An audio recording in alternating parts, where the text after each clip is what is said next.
నమస్తే, welcome to our channel. నేను మీ Shalini. YCP హయాంలో జరిగిన లిక్కర్ స్కామ్ సంబంధించి కొత్త మలుపులు తిరుగుతుంది. మరి ముఖ్యంగా చూసుకుంటే ఇక సినీ ఇండస్ట్రీలో కొంతమంది పేర్లు అయితే వెలుగులోకి వస్తాయి. ఇక దీని మీద పూర్తిగా విశ్లేషించడానికి మనతో పాటు స్టూడియోలో ఉన్నారు పొలిటికల్ అనలిస్ట్ శ్రీలీల గారు ఉన్నారు. వారి విషయాలను తెలుసుకునే ప్రయత్నం చేద్దాం. నమస్కారం మేడం. నమస్తే అమ్మా. మేడం, లిక్కర్ స్కామ్ సంబంధించి కొత్త మలుపులు అయితే తిరుగుతుంది. కొత్త వాళ్ళు అయితే వెలుగులోకి కూడా వస్తున్నారు. మరి ముఖ్యంగా చూసుకుంటే ఇప్పుడు సినీ ఇండస్ట్రీ వాళ్ళు కూడా వెలుగులోకి వచ్చారు.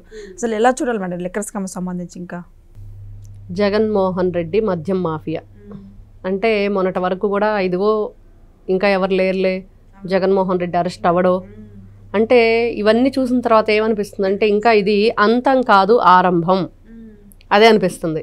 ఇక్కడ అసలు స్టోరీ ఇక్కడ నుంచి స్టార్ట్ అవుతుంది. ఇంకా ఏం జరగబోతుంది అనేది అందరికీ అర్థమైపోయింది. ఏదైతే వీడియో సండే రోజు అందరికీ మంచి ఎంటర్టైన్మెంట్ అనమాట. అతను స్పెషల్ ఫ్లైట్లో తిరగటాలు, జగన్మోహన్ రెడ్డితో స్పెషల్గా చెవిరెడ్డి భాస్కర్ రెడ్డి శాపనార్థాలు పెట్టాడు. ఆయన శాపనార్థాలు ఎలా ఉన్నాయంటే పిల్లి శాపానికి ఉట్టి తెగి కింద పడిద్దా అన్నట్లుగా ఉన్నాయి. పిల్లి అక్కడ ఉట్టిలో పాలు పెరుగు పెట్టుంటే నా శాపం ఇప్పుడు కింద పడాలి, నేను తినాలనిద్ది అంటే ఎందుకు పడిద్ది? అలాగే వీళ్ళ ఎట్లా ఉన్నాయంటే సిట్ మీ సంగతి తేలుస్తాను సిట్ అధికారులని. చెవిరెడ్డి భాస్కర్ రెడ్డి చాలా గందరగోళం సృష్టించాడు కదా, పెద్దగా అరవటం, మీడియాను చూడగానే ఏడవటం, జడ్జి గారి ముందు ఎమోషనల్ బ్లాక్మెయిల్ చేయటంలో రాజకేశ్ రెడ్డి, మరి చెవిరెడ్డి భాస్కర్ రెడ్డి, గతంలో చూసుకుంటే పోసాని కృష్ణమురళి అతను కూడా ఎమోషనల్ బ్లాక్మెయిల్ చేశాడు.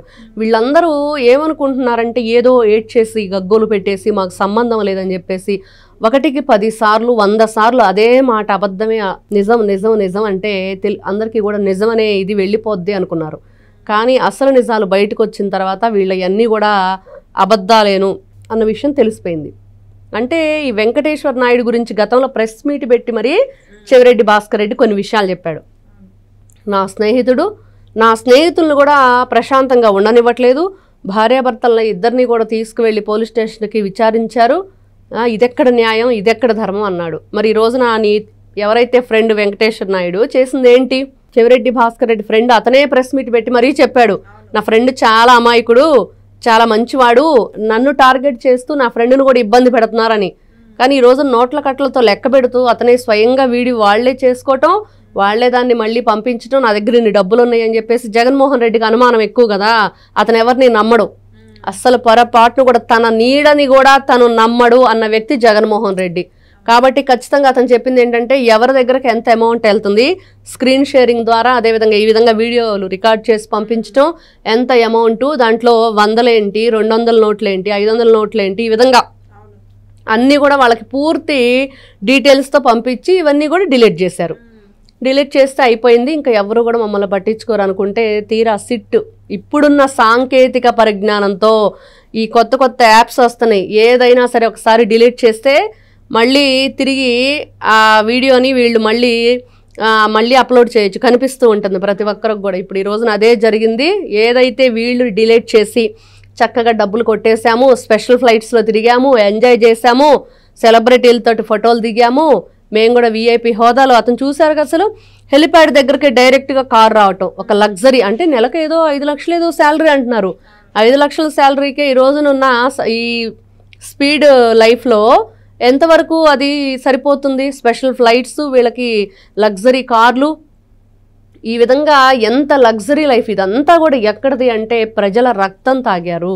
ప్రజల రక్తం తాగి వీళ్ళందరూ కూడా ఈ విధంగా విలాసవంతమైన జీవితాన్ని అనుభవించారనేది క్లియర్గా అర్థమవుతుంది. లిక్కర్ స్కామ్ సంబంధించి ఇంకా కొత్త పేర్లు అయితే వస్తున్నాయి. మరి తమన్నా అని వెలుగులోకి వస్తుంది, ఎలా చూడాలి మేడం? అసలు తమన్నా అంటే ఇక్కడ అసలు ఆవిడకి ఏంటి సంబంధం అనేది పూర్తి వివరాలు మనకు రాలేదు. స్పెషల్ ఫ్లైట్లో ఆవిడతో ఎందుకున్నాడు అనేది మాత్రం ఇంకా క్వశ్చన్ మార్క్ లానే ఉంది. దానికి సంబంధించి పూర్తి డీటెయిల్స్ రావాలి. మరి ఎవరిని ఎంక్వైరీ చేస్తారు ఏంటి అనేది ఈ రోజున చాలా మంది, ఇప్పుడు అతని ఫోటోలు ఎవరెవరితో అయితే దిగాడో ఈ రోజున చూస్తూ ఉంటే తమన్నా కానివ్వు, లేకపోతే ఇతను ఉన్నాడు జగన్తో దిగాడు, ఇంకా కొంతమందితో వైఎస్ఆర్సీపీ పార్టీకి సంబంధించిన వాళ్ళతో ఇతనికి ఏంటి సంబంధం? చెవిరెడ్డి భాస్కర్ రెడ్డి స్వయంగా ఆ రోజున చూస్తే ఇతనే జగన్మోహన్ రెడ్డి తాడేపల్లి ప్యాలెస్లో తిరుమల దేవస్థానానికి సంబంధించి సెట్టింగ్ వేశారు, టెంపుల్ సెట్టింగ్. అది వెంకటేష్ నాయుడు దగ్గరుండి మరీ వేయించాడంట. అతనే ఏదైతే దానికి సంబంధించినవన్నీ కూడా ఆ కార్యక్రమానికి ఇతనే దగ్గరుండి చూసుకోవటం, మరి ఇతనే దగ్గరుండి అవన్నీ వేయించడం చేశాడు. ఏంటి అంత అవసరం?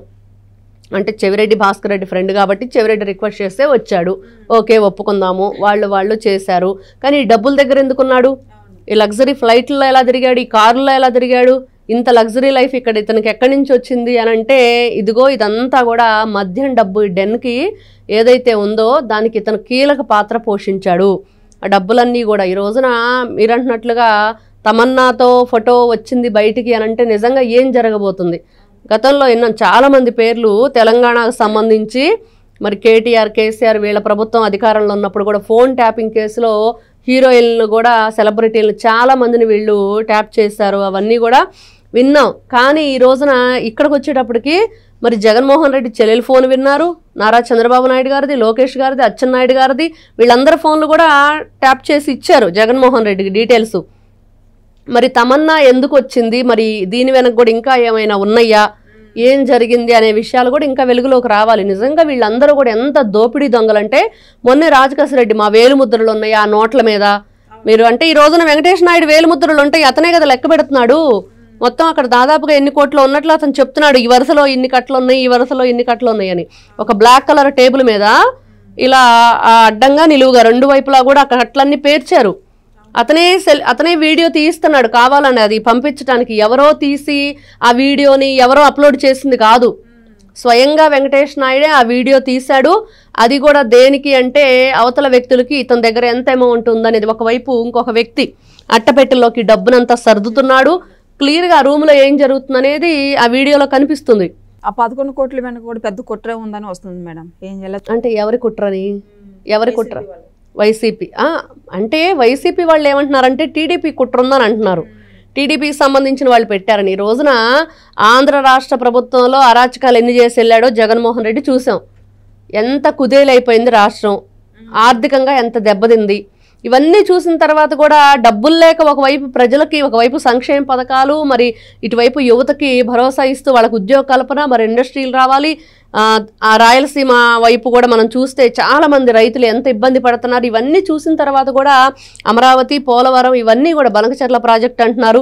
ఇన్ని రకాలుగా రాష్ట్రంలో ఇన్ని వీటి మీద అంటే బయట దేశాల నుంచి మనం పెట్టుబడులు ఎలా తెచ్చుకోవాలి వీటి గురించి ఆలోచిస్తూ సతమతం అయిపోతుంటే, వీళ్ళకి తీసుకొచ్చేసి ఇదిగో ఈ డబ్బులు వీళ్ళే చేశారు, ఇన్ని కోట్లు, మళ్ళీ ఎన్నో కాదు 11 కోట్ల రూపాయలు.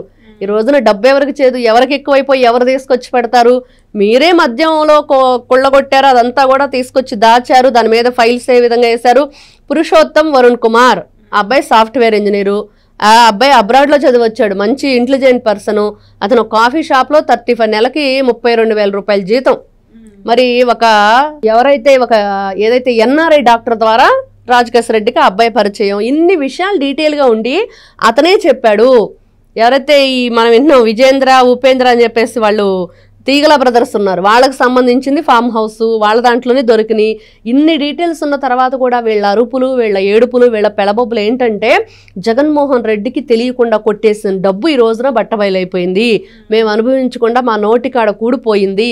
అదేగాక మళ్ళీ ఇంకోటి ఏంటి, జగన్మోహన్ రెడ్డికి కూడా తెలిసిపోయింది అతను తెలియకుండా కొట్టేసామన్న విషయం. ఇన్ని రకాలుగా మేము అతని దృష్టిలో ఇదైపోయాము.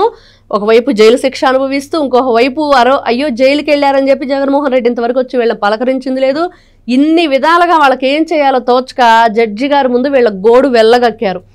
ఏడుపులు. రాజకేశ్వరరెడ్డి ఇంకా మామూలుగా కాదంట ఆ ఏడుపు. లిక్కర్ స్కామ్ సంబంధించి ఎవరైతే ముందస్తు బెయిల్కి వెళ్ళారో, ఇప్పుడు చెవిరెడ్డి భాస్కర్ రెడ్డి కావచ్చు, మిథున్ రెడ్డి కావచ్చు, రాజకేశ్వరరెడ్డి కావచ్చు, ఈ రోజు హైకోర్టులో విచారణ జరిగే అవకాశం ఉంది. అంటే ఇంకా వీళ్ళు ఒకటే చెప్తారమ్మా, తెలియదు, గుర్తులేదు, మర్చిపోయా, మాకు సంబంధం లేదు. మళ్ళీ బయటకు వచ్చి మీడియా ముందుకు వచ్చిన తర్వాత ఏమో జడ్జి గారి ముందేమో ఏడుపులు, మీడియా ముందుకు వచ్చేమో అరుపులు. ఏమని అరుపులు అంటే, మీ సంగతి తేలుస్తాను, అన్యాయంగా అక్రమంగా మమ్మల్ని అరెస్ట్ చేశారు, మాకే సంబంధం లేదు, కక్షపూరితం. మనం చూసాం పెద్దిరెడ్డి రామచంద్రారెడ్డిని, నారా చంద్రబాబు నాయుడు గారిని అతను ఏదో చెప్పుతో కొట్టాడు, అందుకనే కక్ష కట్టి ఇదిగో ఈరోజు వాళ్ళ కొడుకును జైల్లో పెట్టాడని ఒక అభూత కల్పన.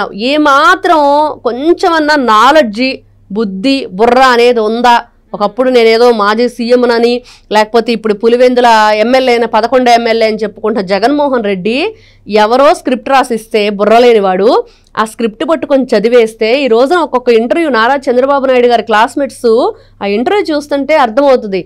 నిజంగా దీని మీద ఒక శాటిలైట్ ఛానల్ పూర్తిగా అసలు విశ్లేషణ కావాలి. అసలు ఏం జరిగింది, నారా చంద్రబాబు నాయుడు గారిని నిజంగానే పెద్దిరెడ్డి రామచంద్రారెడ్డి కొట్టాడు అనేది. కానీ అక్కడ జరిగింది ఏంటి, వెంకటేశ్వర యూనివర్సిటీ. అప్పుడు ఆ చుట్టుపక్కల ఈ స్టేట్లో కొన్ని జిల్లాలకు అదొక్కటే యూనివర్సిటీగా ఉండేది, రాయలసీమ మొత్తం మీద.